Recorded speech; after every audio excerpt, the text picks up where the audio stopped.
Spark avtomobilini hadovoyini zavodga holatda yumshatsa bo'ladimi Mercedes yoki boshqa detallarsiz deb savol berishgan ekan.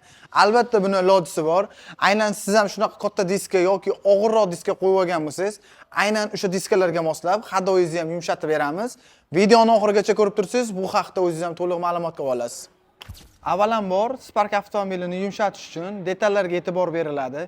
Ya'ni bu diskani qo'yganingizdan keyin detallaringizda nosozlik bo'lsa yoki juda ham silaviy bo'lsa ishlashlari bu albatta sizga noxush holatlarga olib keladi.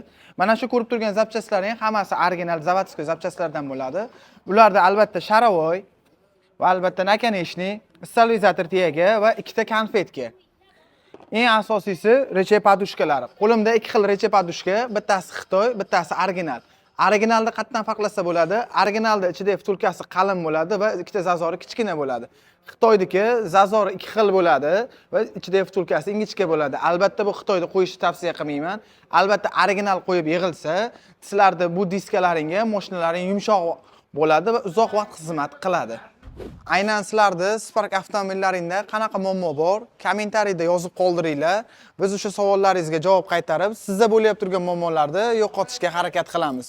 Videoga like bosib, profilga obuna bo'lish esdan chiqmasin.